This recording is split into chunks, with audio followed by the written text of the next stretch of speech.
He spoke in a voice that used the same language of measurement his profession required: heat, time, salt, the economy of flavor.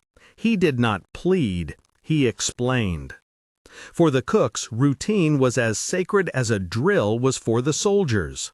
They kept time by the rolling boil of kettles and the rhythm of stirring spoons.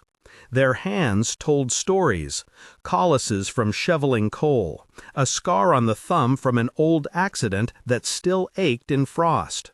When the English boots had been seen on the road, many in the kitchen had assumed the worst and considered flight. For those too exhausted or too far from their unit, surrender had been an act of necessity, not ideology. Their uniform, when set side by side with the British ones, showed tatters and the same wear that any man on the march would bear. A small morality plays out in such moments: the captor's authority that must be asserted, the captive's assertion of skill, the uneasy translation of competence across an enemy line. Penrose's decision to keep the cooks working was not purely humanitarian. It was an operational choice. A company on the move needs food. Men whose fingers know where the ladle must be dipped and whose eyes know when the soup is oversalted are scarce resources. But it was also an admission that even amidst scarcity, there is professional dignity to be conserved, and where dignity persisted, something of the unit's cohesion might too. Once the order was given, arrangements were practical and prosaic. Guards were drawn from the second platoon.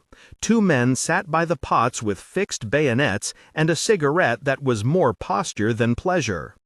The quartermaster requisitioned a tarpaulin to separate the dining area from the encampment. A checklist was drawn up in the quartermaster's ledger, a small piece of paper that would later sit among more ephemeral documents an officer kept: names taken, items inventoried, the count of men. The cooks, handcuffed at the wrist and then released to work, moved as if resuming a small, stubborn ritual. It would be wrong to romanticize the process. The prisoners' eyes were cautious. They accepted orders with the guarded compliance of men who had enough sense to know that obedience now traded for the basic chance of surviving until the columns moved on. The British soldiers, for their part, watched with an odd mixture of revulsion and curiosity. Some spat on the ground. Others muttered about the atrocities they had heard of, retribution implied but not administered. A few, younger men who had seen enough hunger themselves, simply kept their distance and stared at the steaming pots with a longing that bordered on reverence. The first day, more precisely the first serving, arranged itself into small scenes of protocol and tenderness. The cooks, working under supervision, ladled a thick stew of root vegetables and tinned meat. Potatoes were rationed. Each tin of meat was stretched with barley. The ladle sounded against the rim in a steady metronome. Men queued in lines marked by the company's sergeant, bowls held out like palm-sized petitions. The steam that rose blurred features, made the men temporary in the way that steam makes everything transient and small. As the first bowls were passed, behavior nudged. Hargreaves hovered, then took his portion and sat on an overturned crate. The thin soup warmed his fingers through the tin. Face to face with the simplest relief of satiety, his resentment loosened by a fraction.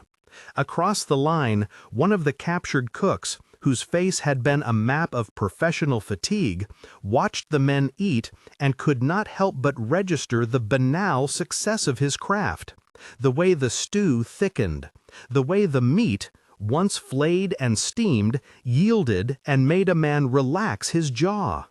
There was a palpable, almost shamefaced pride in watching their success feed those who kept them under guard. It was, in a limited sense, a reclaiming of their identity.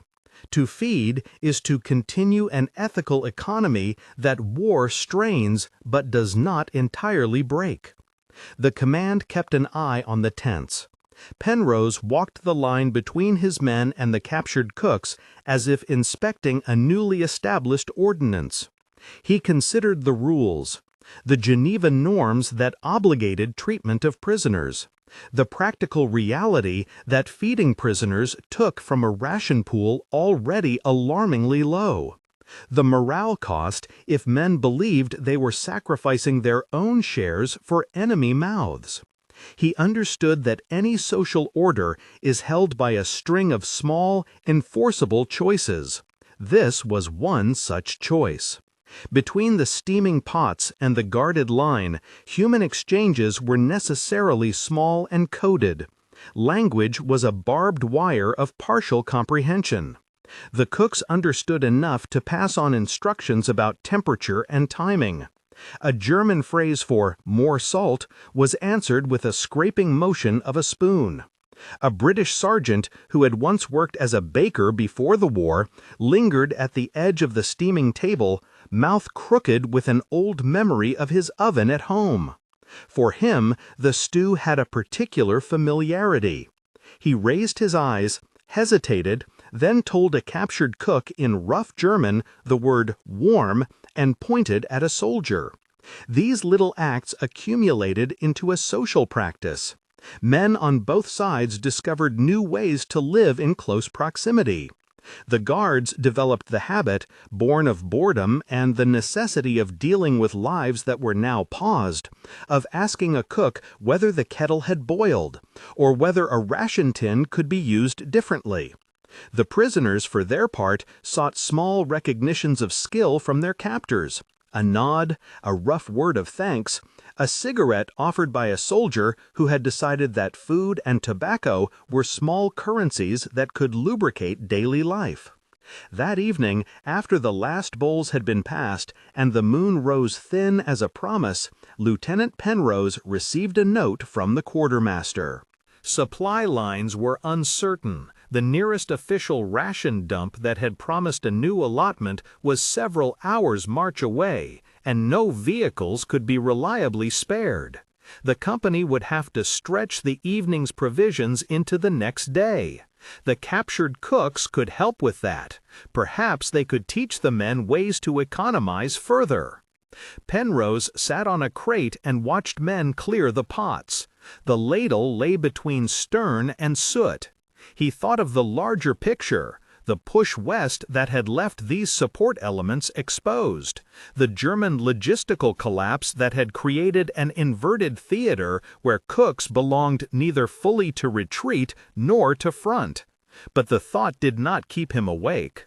What kept him awake was the ethical calculation of a company officer: to preserve the Kampfgeist of his unit and to preserve the basic decency owed to prisoners. He understood how a unit's morale might fray if men felt the rules were arbitrary. He also understood how allowing the cooks to perform their craft continued a sliver of ordinary life that war otherwise scrapped. For the captured cooks, the camp's new order was a fragile lane of order in an otherwise unordered world. They slept, if sleep could be called that, in a strip of straw laid under a lean-to, and at night their dreams did not consist of glory or nationalism, but of free access to a pantry, of a place to hang spoons and to boil a kettle unhurried. They had one man among them who kept a slim notebook, folded in a waterproof cloth, the record of recipes, measurements, adjustments made in the field, practical knowledge passed down by months on the road. He scratched in it by the light of a sentry's cigarette and, in doing so, preserved a small civilian life against the erasures war attempted. As the days went on, a routine established itself. The Germans worked in teams supervised by an English NCO who had a quick eye for economy. At times, when convoys crept past like cautious beasts on the muddy road, a British quartermaster would argue with the officer about how many tins could be saved for the company and how many must be used to keep prisoners fed. The arguments were pragmatic rather than moralizing. They were the currency of commanders who measured loss in supply charts rather than in pulpit rhetoric. A curious effect began to be noticeable, and would later be described with shapes of language that made moral philosophers pause. The very act of eating together, even under guard and in obvious inequality, eased tension. It was not a mystical reconciliation, it was a practical shift of attention. Bellies warmed and tongues loosened. Guards who had come to the kitchen with suspicion now found reasons to chuckle at a cook's dry comment. Prisoners who had walked with eyes down now met a soldier's gaze without flinching. The routine of rationing and serving carved time into the day, and with time came a small predictability that human beings crave even in war. Predictability, it turned out, had civilizing effects.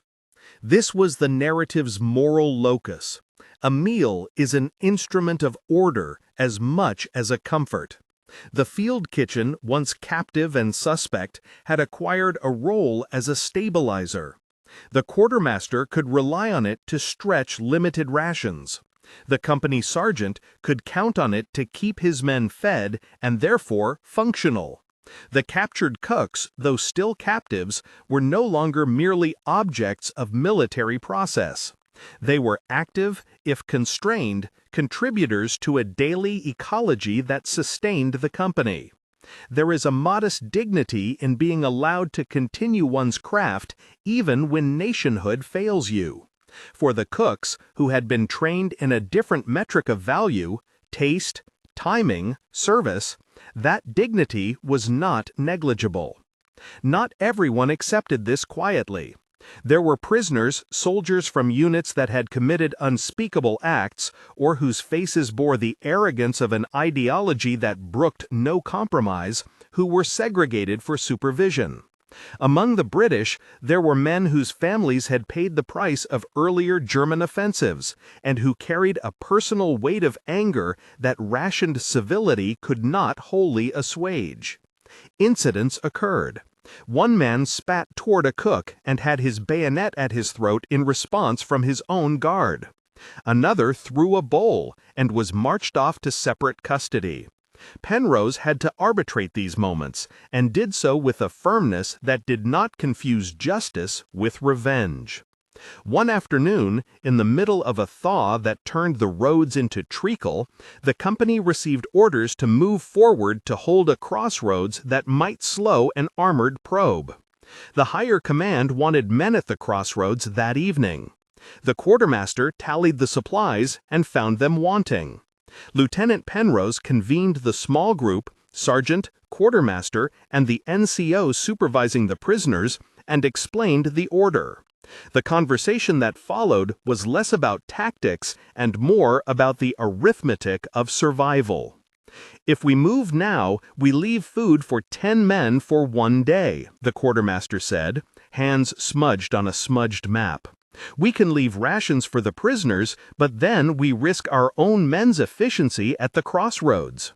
Penrose listened, then looked at the cooks who stood a short distance away tending embers. Their faces were as familiar as a signpost. He weighed the cost on scales that were partly logistical and partly moral. To leave the cooks behind would be to risk their capture by a passing patrol and to lose the small order they introduced into camp life.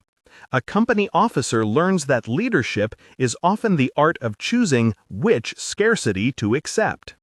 "In that case," Penrose said, "we take them. We'll assign a runner to collect any immediate rations we can draw from the divisional pool. We'll issue our men with what they need for tonight. The cooks come with us. Keep them between the tents and the column. We protect their work. In turn, they keep our men fed." The decision was operationally coherent. It was also an admission of the same principle that had guided his earlier choice. Continuity of craft and predictable routine were force multipliers in a way that the purely punitive logic of discipline was not. The men protested in low voices. Some argued that they were taking unnecessary risk for those who had been their enemies. Others, who had tasted the stew and had watched a man stop trembling over a bowl, were quieter. They glanced at the cooks as if trying to ascertain whether the men were part of the world they wanted to build once the fighting ceased. The movement toward the crossroads was undertaken with the nervous economy of a unit stretched thin. The cooks, now under guard, moved between soldiers like an emblem of the odd intimacy of war. An enemy's hand stirring a pot while your friend kept watch. The mud clung to boots and made the pace slow. Engines coughed in the distance. Night closed as an indifferent curtain, but the lamp of the field kitchen burned like a small promise. At the crossroads, under flares and the faint rumble of distant artillery as a background hum, the company dug in with the practiced speed of men who had done similar things many times.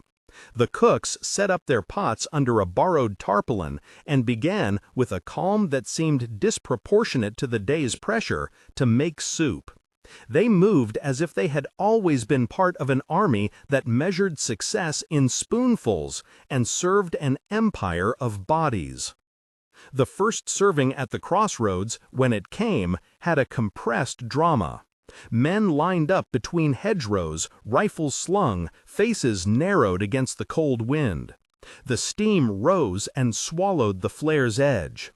In that line were men who only hours earlier had known nothing but direction and orders, now waiting with bowls in hands for the kindness of a stranger's ladle. The captured cooks moved between serving and watching, ladles dipping in a rhythm like a small engine. As the bowls passed, soldiers drank the soup, and for a moment the war receded to the mere arithmetic of warmth. A private who had lost 2 brothers earlier in the campaign took his portion and, surprised by a sudden, stubborn gratitude, nodded at the cook. The cook returned the nod with the guarded expression of a man who had been paid in that currency before and had learned that a nod could be a kind of protection. The private's gesture was small. What it altered, however, was the tone of the station. It shifted the space from being only a place of transaction, prisoner for labor, to a place where mutual human recognition, however partial, could be performed. It was the kind of moment that would later be described in diaries and letters in different ways. Some would see it as a truce, others as the cold handshake of necessity. Still others would remember it as a moral crossroads, a spot where the contours of decency showed themselves in small acts, because no grand proclamations could be made in such thin weather. Histories would later debate the significance of such scenes. Veterans would, in quieter moments, tell them as proofs that the machinery of war never fully expunged human practice, that the circle of ordinary civility could be wrested, for a spell, back into being. The company held the crossroads long enough for the cooks to serve a second ration.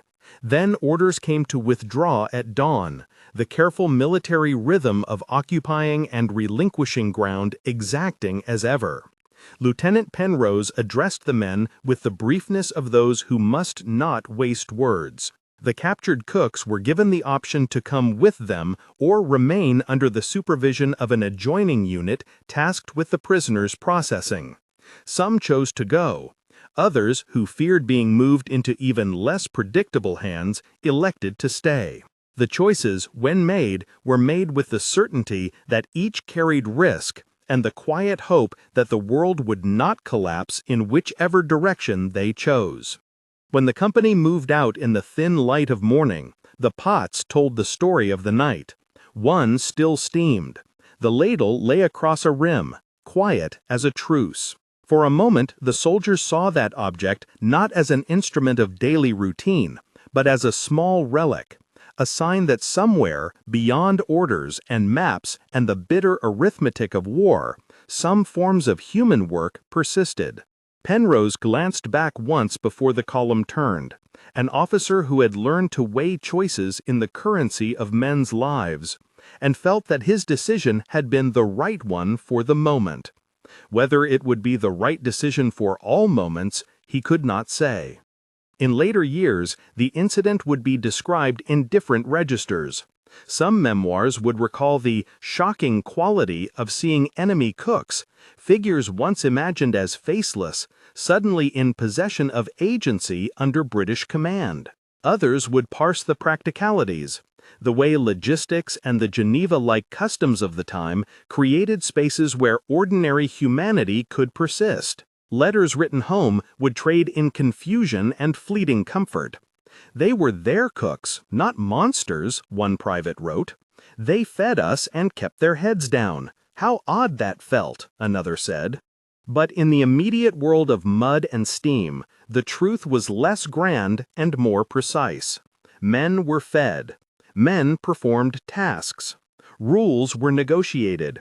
Discipline was asserted and then moderated by the pragmatic judgment that leaders like Penrose had to show. The captured cooks, through their hands, kept a fragment of normal life alive for a company braced on the edge of movement. The ladle, as it had rested on the rim that first morning, remained an emblem of that fragile persistence. A simple, practical object that sustained both bodies and, in a modest way, the civility necessary to conduct war without dissolving into predation. If any single image could hold that balance, it was the ladle. Blackened at its edge, dented from years of use, steaming in the thin air of the crossroad as men ate under a sky that had not yet decided whether it would unleash more winter or allow the slow thaw. It was, in its ordinariness, both shocking and ordinary. A spoon that reminded everyone that even in the calculus of conflict, small acts of care could sustain a human measure of dignity. The crossroads held for a few days more. The company's report would list it under terse headings: position held, enemy probes repulsed, prisoners processed. But the more delicate ledger, kept in diaries and marginal notes in the quiet spaces between official reports, retained the meat of the story. How the cook's continued work eased tensions, how the company's decision had been a precaution and an affirmation, how rituals of food served as a rudimentary piece in a landscape where agreements were otherwise rare. Later, in letters and an officer's private memorandum, the archival shadow of the day would be traced with an economy of language that respected both fact and feeling. Some survivors would return in memory to the taste of the barley-thickened stew, to the gesture of a nod between a prisoner and a soldier, to the sight of steam lifting off metal and dissolving into the sky as if returning something of the world to its rightful order. Others would recall the moral calculation as a necessary balance between duty and decency, the kind of decision that in the aggregate shapes the way an army behaves more than the written orders ever do. The moment itself, shocking only insofar as it inverted expectations about enemy proximity and exemplified the fragile continuity of ordinary work, remained emblematic.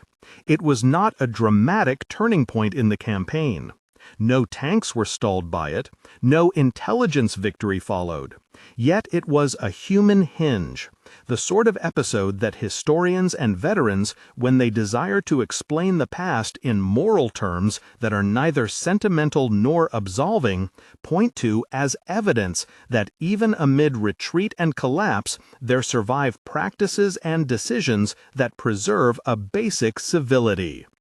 As the company marched on eventually, leaving behind an arrangement that other units would inherit and modify, the memory would fragment into vignettes, the cook's hand checking the soup's thickness, the quartermaster's ledger marked with a tiny asterisk beside the word prisoners, the private's bowl emptied with a clatter. Each fragment preserved a lesson about how soldiers make choices under strain, how small professionalism can become a bulwark against the moral erosion that war threatens to produce. Even so, the full arc of consequence, how such small decisions accumulate into institutional habits, how they might be remembered or forgotten, was only beginning to be seen by those who lived it. The captured cooks went on to different fates. Some processed further into POW camps under Allied supervision, where their skills would be noted and used. Others remained under the custody of units that had adopted similar practices, turning the local arrangement into a small protocol. Soldiers would, in later years, write of it in memoirs that sought to make sense of a war that had been full of anomalies. And the day at the crossroads would, in those retellings, provide a sober moral. But the immediate months that followed would test every such decision, and the larger flow of the campaign would subject small acts to unavoidable pressures. For now, however, the field kitchen and its staff had transformed a shocked encounter into a provisional order. In the simple syllables of routine, stir, ladle, serve, the company discovered that the machinery of war did not wholly obliterate the mechanisms of care. The ladle had been the instrument that made them all, briefly, less other to one another. As the column moved forward into the thawing lanes toward the next engagement, the memory of that gray morning, the steam, the ladle, the cook's hands blackened with work, remained in the men's minds like a shorthand for the possibility that even in retreat, ordinary humanity could be kept, if leaders had the will to preserve it and men the patience to accept it. The camp at the crossroads would be dismantled, covered with the imprecision of military departure, but its small rituals had accomplished what larger strategies sometimes could not. They had held a measure of civility intact long enough to be noticed. That notice would, in time, become part of the way veterans narrated the war, a footnote in histories, and a larger point in moral recollections. That necessity often enforces mercy, that craft can survive capture, and that an officer's choice about a kitchen can reveal more about the ethics of a unit than many a battlefield report. The cook's hands, the ladle's scrape, the steam's slow ascension, these were the quiet protagonists of a scene in which the technical and the humane were braided together by the simplest of acts, feeding another human being. The story did not end with the company's wheels turning away. It threaded onward through letters and later recollections, and created small ripples across the units that encountered the practice.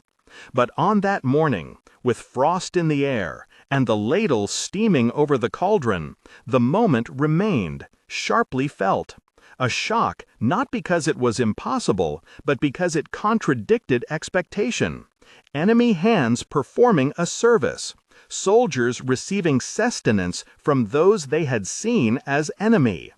In the small, constrained choreography of the encampment, civility proved itself to be a practical tool as much as a moral stance. And as the guns of the far front muttered like distant beasts and the company took up its march, the ladle was washed, packed, and carried on. It continued to bear the dents and blackening of its long use, to be dipped into stews that would feed men until the lines moved and the war, in its slow geography, pushed them on toward the Rhine and the uncertain future beyond.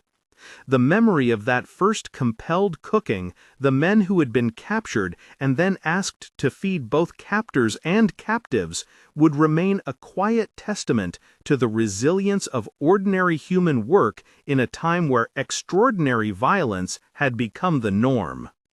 The ladle rode on through mud and thaw, its handle scarred by 100 squeezes of hands that had learned to measure portions by the curve of hunger.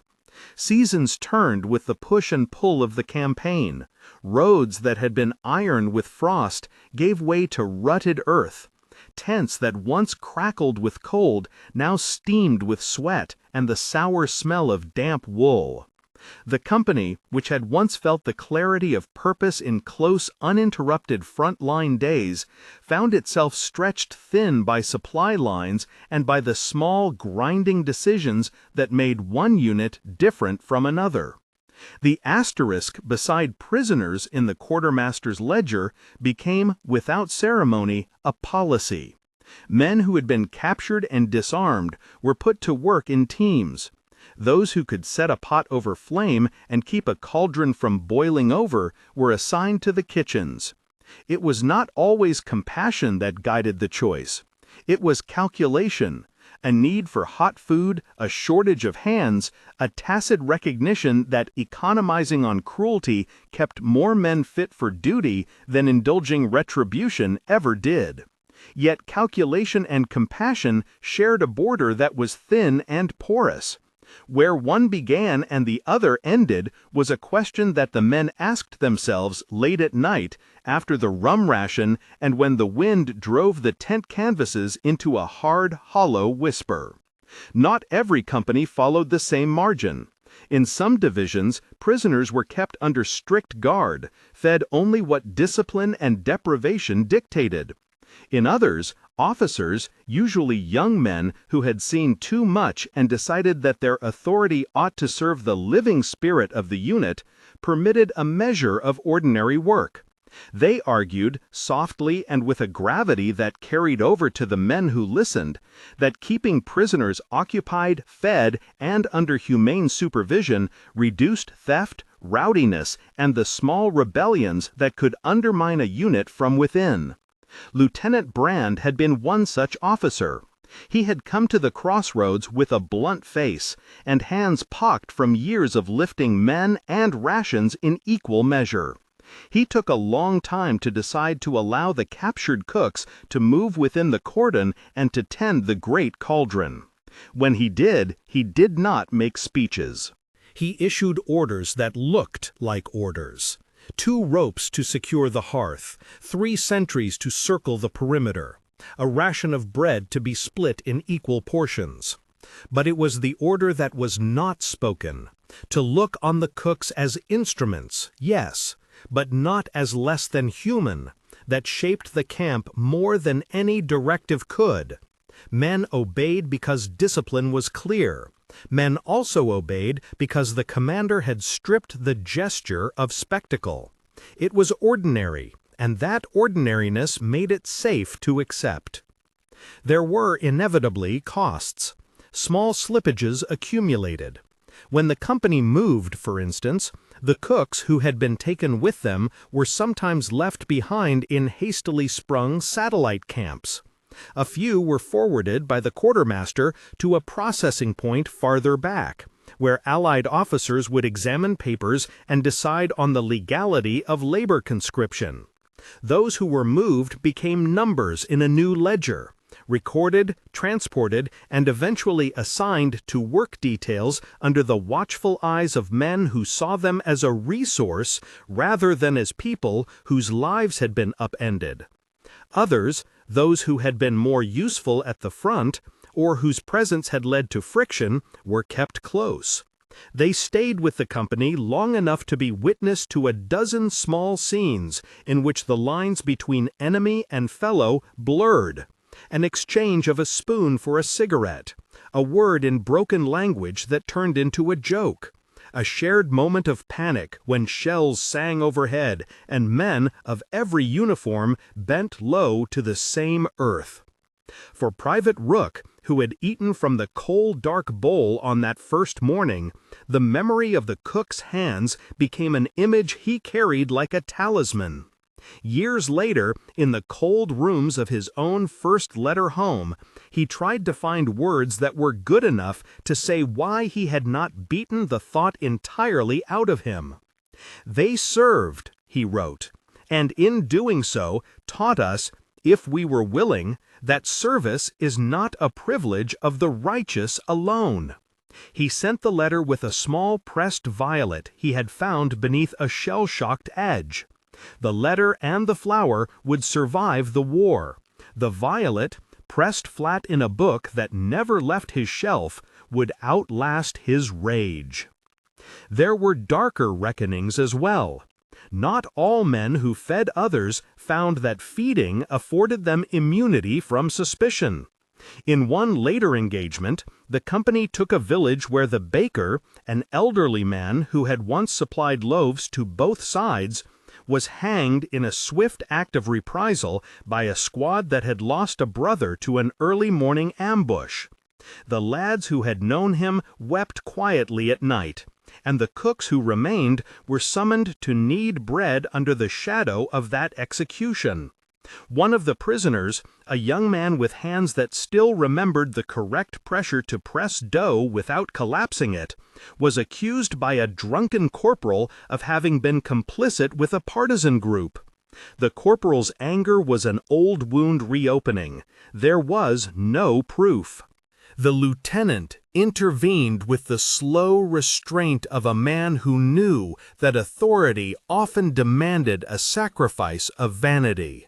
The accused cook was kept under guard, but not sent away. The corporal's humiliation stayed in the hut like a stink. Small mercies, the men learned, could be smothered by larger acts of vindictiveness. Yet, for every cruelty, there were gestures that returned to the original spirit of the crossroads. The sharing of a crust in the dim between watches, a blanket given without compulsion, a hand offered when a man slipped in mud. Once, near a ruined bridge that arched like a broken rib over a swollen river, an enemy baker who had been taken as a prisoner in kitchen managed, in a rare lull, to slip a small packet of flour to a wounded sapper whose legs were bandaged and who had not eaten since dawn. He did it with the furtiveness of a boy trading a treasure. The sapper, whose name was Mason, ate the flour mixed with water, and when he could speak again, he pressed his palm to the baker's forehead in thanks. It was an impossible, intimate gesture that left no paper trail, but that stood, in Mason's memory, a larger truth about what the presence of hands does. Hands, even when under duress, find ways to keep human bonds intact. The field kitchen itself mutated. As the campaign stretched, the camp kitchens became nodes of practical improvisation. Men experimented with what little they could find. Foraged greens boiled into a thick soup that tasted of iron and grass. A single pig, captured in a farmhouse, was butchered with a gruesome efficiency and fed to the men in portions meant to hold morale together for another calendar of marches. The ladle collected stains from these experiments as well. Tannins, animal oils, the sweet residue of jam saved for a special day. Each mark told a story of scarcity and invention and the stubborn insistence that food must be more than fuel. On a bleak afternoon when the company hiked through a strip of orchard beaten bare by wartime requisition, one of the cooks managed to produce a thin inversion of a tart from a handful of wild apples. The men ate it with a reverence that bordered on prayer, and Lieutenant Brand, who had never been given to piety in public, looked away as if he too needed the cover of privacy to taste something like grace. As the lines crept towards the Rhine, the rhetoric of the campaign shifted. Orders from higher were crisp: secure crossings, hold bridges, get men and material across under fire if necessary. The company found itself part of a broad wave pushing and pulling at the edge of a continent that had been bled and bled again. Tension rose. Men who had been able to practice small mercies when the world seemed uncertain now found the pressure to be brutal and absolute. The very habits that had allowed kindness began to fray. The ladle was no longer merely a domestic instrument.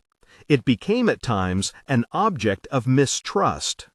Humoris spread, some born of fear, some of malice, that certain cooks had signaled enemy positions, that crumbs of intelligence had passed under the table, that the presence of prisoners could invite infiltration. These rumors sprouted like mold, opportunistic and ugly. When a skirmish at a ruined mill resulted in the death of 3 men from the company, tempers hardened. The casualty roster listed names with a cold precision that left no room for comfort. One of the cooks who had worked in the mill kitchen, a wiry man named Marek, who had once, in a quiet hour, told a joke that made half the company laugh until tears ran, was among those detained. The suspicion swelled until Lieutenant Brand, who had seen enough to know how quickly rumor could calcify into policy, called for a brief council under the canvas of the mess tent. His voice was low, and the men who listened felt the weight of command press on their shoulders like an unseen crust.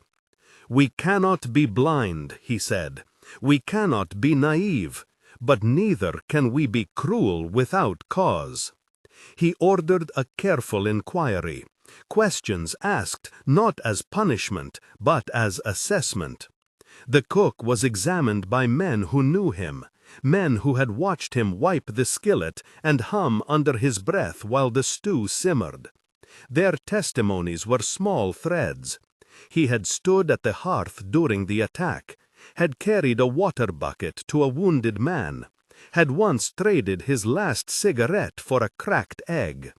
The inquiry, formal in outline, human in execution, found no evidence that Marek had signaled the enemy. He was released with a caution, his wrists still raw from the binding, his face pale beneath the light of the lanterns. The company breathed a collective sigh. But the ease that came with absolution had in it a residue, an aftertaste of suspicion that did not fully vanish. There were, too, administrative shifts. As supply constraints tightened, higher echelons formalized the permissive practices the company had improvised. A directive, thin and utilitarian, made allowance for the employment of enemy cooks under guarded circumstances. It was phrased in language that made the decision sound inevitable.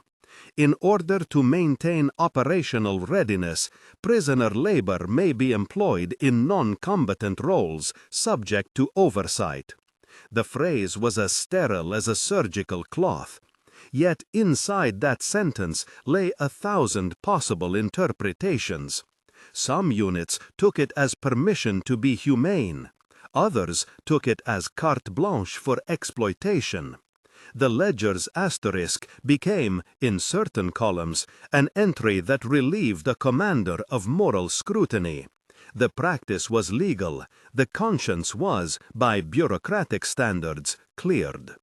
Letters and later testimonials complicate the neatness of institutionalization. A volume of memoirs published after the war made the incident at the crossroads a parable. A veteran wrote of how the cook's hands had taught him to be careful with the language of enmity. A historian reading such accounts argued that these small acts of mutual sustenance were evidence of a larger social resilience, the way ordinary practices could resist the totalizing violence of ideology. Another veteran, whose brother had been killed in that very stretch of road, read the same episode as proof of a failure, a distraction that blurred the line between enemy and foe. Memory is a field of vision. It places emphasis differently depending on the wound it covers. The fates of the captured cooks themselves diverged sharply after the company turned its wheels toward the Rhine and beyond. Marek, who had been cleared, was transferred with a group that eventually passed through a processing camp where Allied officers recorded names and assigned labor. He survived the war and, in a letter sent years later to Private Rook, thanked them for the slice of bread that had been given in a moment of need. "You fed me," he wrote in clumsy but heartfelt script. "In the end, that is a thing I remember. Not the flags, not the battles, not the ranks. The hand that passes you soup when your teeth chatter. That is the human thing." Others did not fare so gently. One cook, whose name was lost to a record-keeping error in a chaotic registrar's book, died in a transit that no ledger could mark cleanly. He passed away in a makeshift barracks where influenza and exhaustion found him in a night of forgetfulness. His death became a quiet, unnoticed footnote, an absence that hugged a space in the memory of the company like the missing notch on a rifle stock. The gap was felt every time the men counted their numbers at roll call, yet it had no headline. Years later, at reunions where men gathered in halls smelling of boiled coffee and polished wood, the story of the crossroads would reappear in conversations, sometimes tender, sometimes sharp. They spoke of the ladle and the cooks as if naming them could conjure a lesson. That war's machinery could be slowed, for a time, by acts rooted in the daily rituals of care. An old sergeant would tap the table with a knuckle and say, "You could make a man a friend with a spoon," and the others, who had carried entire lifetimes in their shoulders, would nod. But the lesson was not reducible to a maxim of benevolence. It was complicated by the knowledge that needs could be weaponized. The same practices that preserved civility could, in other hands, be inverted to justify the commodification of labor, to rationalize bland cruelties that wore the costume of necessity. The ladle, therefore, remained an object of ambivalence, a reminder of food shared, a witness to choices that were sometimes merciful and sometimes merely convenient. On the edge of the Rhine, as the company finally came to a halt to prepare for a crossing ordered at dawn, the landscape offered a strange hush. The river was broad and dark, and moved with a relentless patience that made the men feel small in ways they had not felt for months. Botch is foreign to be found and rigged. Pontoon sections were stitched together like a careful temporary bridge between one battered shore and another. The cooks set the cauldrons along the bank. Steam rose in slow columns as men ate in the gray before the crossing, their faces lit by the lamps that oil supplied. Lieutenant Brand stood for a long moment watching the men, the cooks moving with the calm competence of those who had done their work over and over, and let the silence hold him. In that silence, he thought of the crossroads, of the day when strangers had been asked to feed one another and had done so without ceremony, and he understood, with a clarity that had not been there before, that the moral weather of a unit was not made solely by grand proclamations or heroic advances. It formed in the small architecture of daily life, how orders were given and followed, how sentries treated a prisoner on a cold watch, how a mess kit was passed hand to hand. The ladle, with its blackened belly and its peculiar history, had become a small axis around which such weather turned. Orders came at last. Prepare for crossing. Men pulled on harnesses and checked rifles. The cooks filled metal cups and handed them out with the quick, practical kindness they'd cultivated through hardship. Marek, standing beside the pot with his face cleansed by a moment of quiet, ladled broth into a cup for a man who had once been his captor. The man took it, fingers trembling from cold and nerves, and met Marek's eyes. There was no thunderous reconciliation, no speech that would be carved into monuments. There was a handshake, brief and human, two palms pressed in a gesture that was as old as the idea of exchange. As the unit formed and moved down the riverbank toward their boats, the last thing to be packed was the ladle. It was wrapped in an oilcloth for protection, tucked into a trunk with other mess gear. Someone joked about how the thing had fed more enemies than any field rations ever had. The joke fell away quickly as the men stepped into the boats and pushed into the current. The river took them with the slow, indifferent pull of geography. Behind them, the ruined bank held the imprint of a kitchen and a day whose consequences would be folded into veteran stories, into policy memos, into the quiet pockets of memory that men kept for their private inventories. Ahead lay the other side of the Rhine, and with it the uncertain reckonings that war still demanded. For now the company crossed, the cauldrons emptied of their last soup, and the ladle stowed away, still carrying the faint smell of broth and smoke. It was a small thing to carry, and yet it was heavy with history, the history of a morning when humane practice had been chosen, not for grand moral reasons, but because, for a handful of men, it had seemed the only practical way to keep a unit whole. The men who pushed the boats felt the river's current and held to the oars.